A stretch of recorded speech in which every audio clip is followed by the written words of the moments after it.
I sure hope you're ready, guys. You better be ready because this week for the stock market, for the economy, is going to be massive. Not only do we have 5 companies to break down, stocks to break down, all of which are reporting earnings this week, we also have the Fed funds rate decision coming up on Wednesday, which we also have to cover. That's going to be a major driver for the stock market. So guys, take a sip of your coffee. You're going to need it. Hit the like button. Make sure to subscribe. Join the Patreon if you want. If you want to see what I'm doing week in, week out in my portfolio with $1,000 a week, we're depositing, investing it, right? There's a Discord plus more. Link down below. Also pinned in the comments, or go to stassurfest.com/Patreon. And now let's dive into it. So we're coming off of a pretty good week.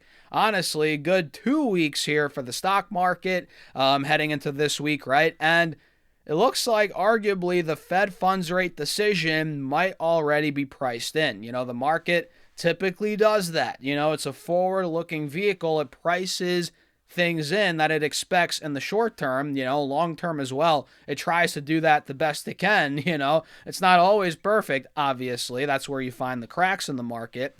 But at this point, it's priced in, arguably, a lot of it, right? That rate cut that we're going to get. And the market, again, like I said, it had 2 weeks straight green, and essentially, well, maybe not 2 full weeks, or actually, yeah, it looks like it. Either way, essentially, we're breaking through a critical level now on SPY and on QQQ on the 4-hour chart heading into this week, right? We actually took out 685 on SPY on Friday, and on QQQ, we broke through 625, and we closed right above it. So we're looking good on these charts. I feel like QQQ SPY could be breaking out further heading into the end of the year, and a lot of that comes down to what we get on Wednesday. Not just the Fed decision, right, but what comes out of Jerome Powell's mouth. That is what really is going to move the market, whether he's overly dovish, right, or hawkish, depending on, how he is. I don't necessarily think he's going to be leaning one way or the other necessarily. And looking at the prediction markets quickly here, guys, as we know, these are forever changing. But as of right now, this is, I think, Poly Market. We'll look at Kalshi in a second. It looks like here, 1% chance, as of now, there's a 1% chance that we're going to get a 50-plus basis point decrease, which I agree. I doubt that that's going to happen. There's a 93% chance we get a 25 basis point decrease. That's what I think is going to happen. That's what we've been talking about for a couple weeks here. And there's a 7% chance on Poly Market of no change at all, which honestly, that would be interesting. If we got no change at all, no rate cut, yeah, I think the market is going to take that not in the best way, and I think we'd sell off, especially, like I said, because we had 2 straight green weeks now. A lot of this is priced in. If we don't get the rate cut, yeah, I think we're going to give back some gains. And on Kalshi here, you can see they have it at 92%. 92% chance we're going to get a 25 basis point rate cut. 8% chance the Fed maintains the rate, and essentially less than 1% that they cut the rate by less than 25 basis points. But guys, listen, it's most likely going to be 25 basis points, and it's been trending up, trending towards that for the last couple of weeks at this point in time. So that's what the prediction markets are looking like. You can pretty much stamp it that we're going to get a rate cut on Wednesday, 25 basis points. Most likely that's what's going to happen, but it's not guaranteed until we get it. And what's really going to move the market, like I said, is Powell's take on the economy, inflation, the future of the labor market, where they see things going there, because that's what really is, again, the market's a forward-looking vehicle. It's going to price in statements that Powell gives, sentiment that Powell gives off, and that's what the market's waiting for. Again, the rate cut's probably already priced in, but what's not priced in is what Powell's going to say, whether it be positive or negative, dovish or hawkish. So that's a quick rundown there, what to kind of expect and what the prediction markets are looking like. Now let's break down what stocks I'm watching. I'm sure you guys are watching similar ones this week, Oracle is number one, the big dog Oracle, which this stock, you guys remember last time they reported earnings, it went haywire. It went up like crazy, nuts. After we got news of the OpenAI deal, I think it went up like 30% in a day or something crazy in 2 days. It was unbelievable. And since that point, we've given back all the gains and some.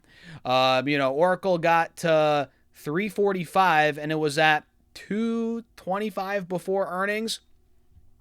And now it's at 218 and it got down to 185. So at one point we were down $40 a share from before the last earnings even came out. Think about how crazy that is. So Oracle, guys, is starting to rebound a bit into earnings, but by no means is it breaking through. It's actually under the 180 SMA here on the 4-hour chart. This is a big spot, and the main concern is, right, that they're over levered. They're spending way too much money.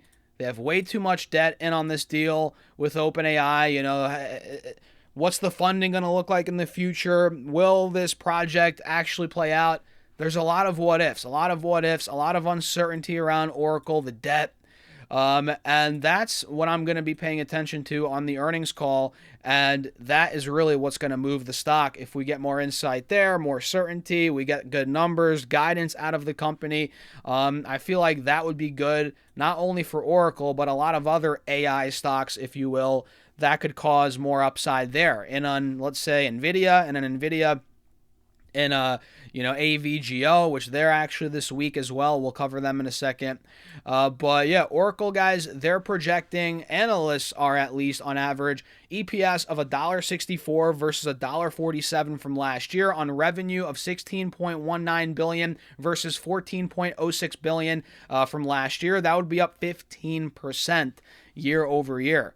Not bad, but we're going to need to see some good news, guidance, something to get the stock out of this downtrend and back through this moving average at 230.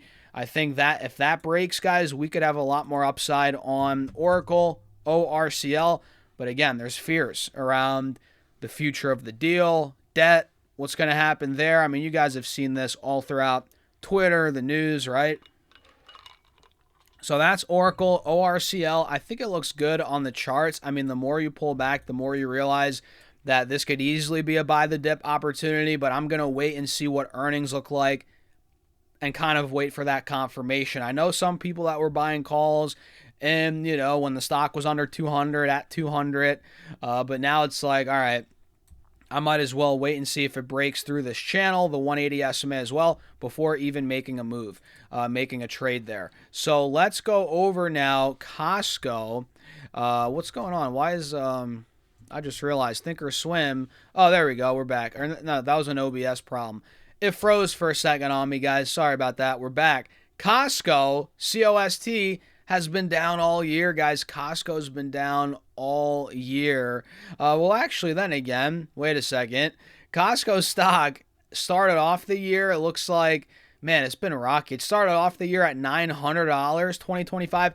It got all the way to $1,100. Then it went down to $870. Popped back to about 1,100.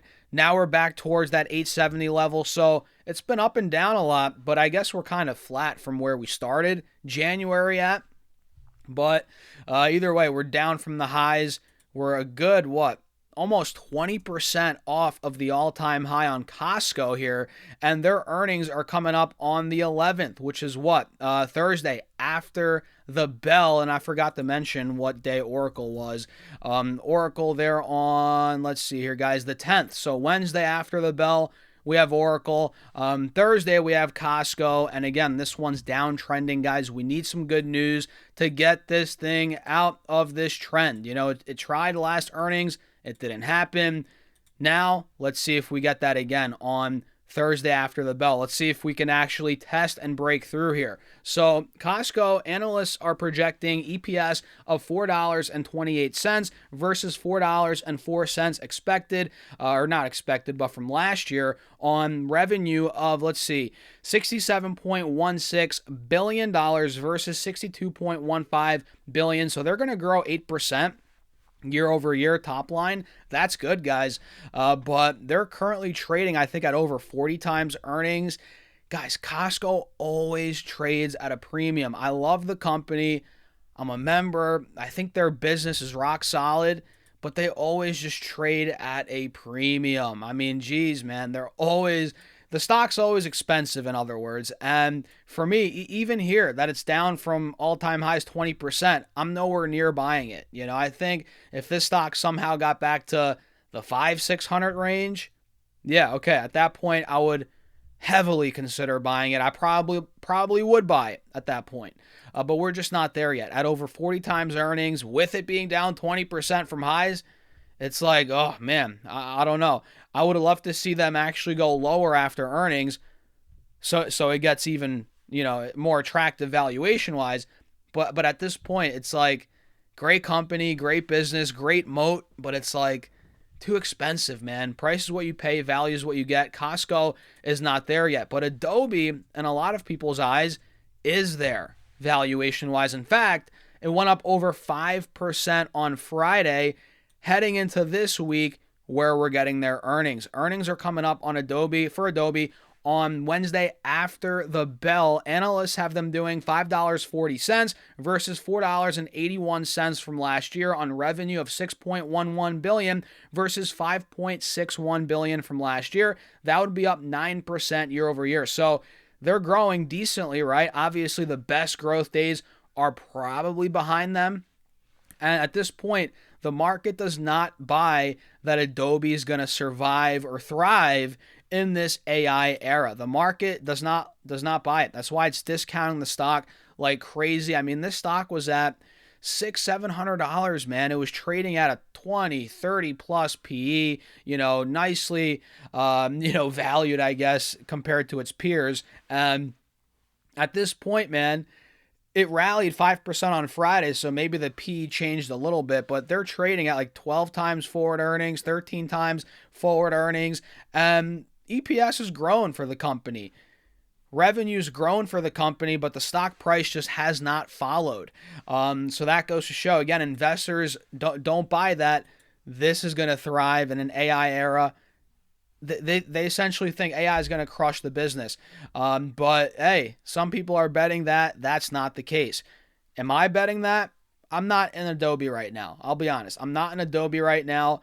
But I think ultimately, man, this could be a good valuation, re-rate, valuation shift play, whatever you want to call it.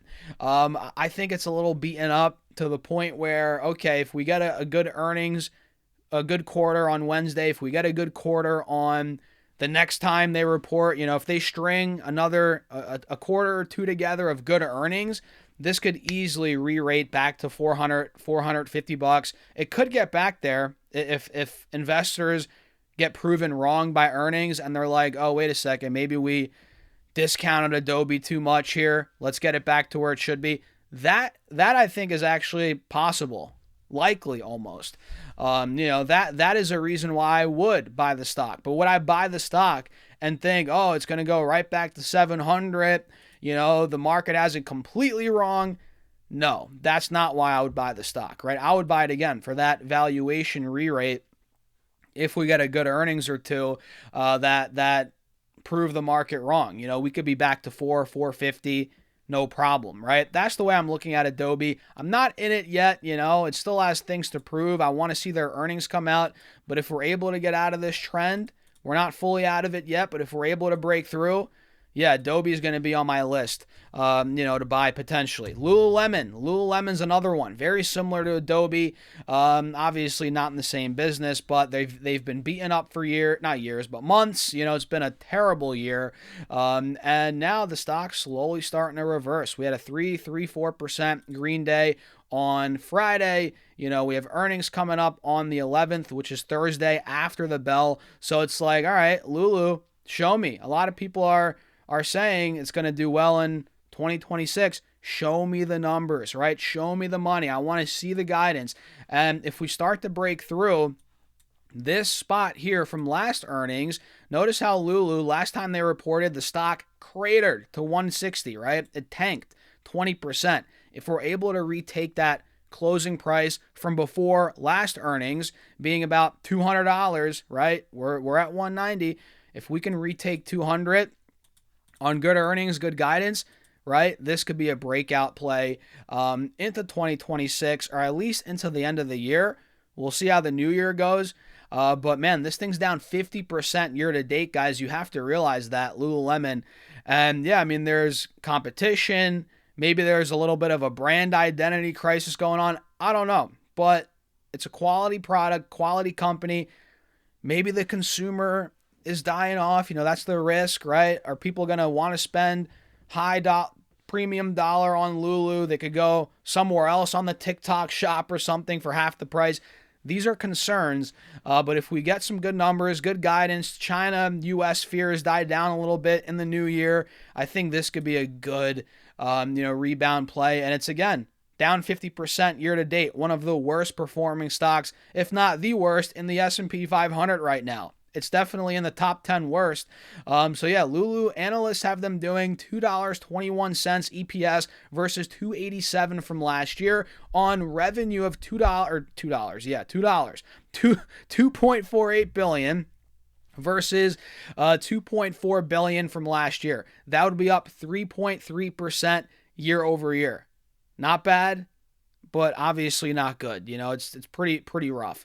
But yeah, I'm telling you, that $200 level, if it retakes on the charts, that's going to be bullish. And we're right there. We're almost there, guys. So number 5, and by the way, if you stuck till the end, I appreciate you. Hit the like button. Make sure to subscribe. If you guys haven't joined the Patreon yet, I don't know what to tell you, man. We're actually posting portfolio updates week in, week out. I'm investing $1,000 a week in that portfolio, and I post whenever I buy stocks. I do an end of the week portfolio update. There's a Discord. We talk throughout the week. I post chart analysis and ideas in the Discord. It's valuable, guys. I'm telling you, and it's linked down below, pinned in the comments, or go to stocksurfest.com/Patreon. I'll see you in there. And again, shout out to everybody that's joined. AVGO Broadcom is another one. Very important for this week. I would say Oracle and Broadcom are 1 and 2 for this week in terms of importance. And they're on Thursday as well. It looks like Thursday after the bell, we're getting Broadcom.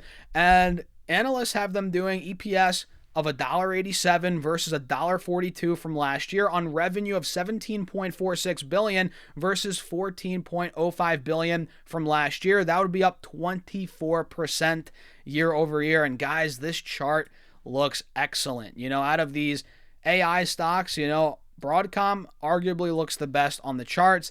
Better than NVIDIA, better than AMD, better than a bunch of other ones, Oracle, right? So AVGO, man, if this one reports good numbers, it's already breaking back out. We might just be going right to $400 plus, right back towards all-time highs. I don't know what else to say. That's how it's shaping up here. And all eyes are on this one and Oracle for earnings, because these two are the big players in the AI space that haven't reported yet. This is big for the entire industry, the entire stock market. That and the Fed funds rate decision. It's going to be a big week, man. So you better be ready. And full disclosure, I don't own any of these stocks. Now that I'm looking at them, I don't own any of these stocks, but I'm eyeing up. If I had to pick one, I would probably just go with Adobe for that re-rate play, like I said. But man, I would love to buy Costco at cheap levels if that day ever comes. Will it come? I don't know. What do you guys think? Let me know. Follow along for more. Hit the like button. Make sure to subscribe. Follow along for more content. And with that being said, cheers. I'll see you in the next video.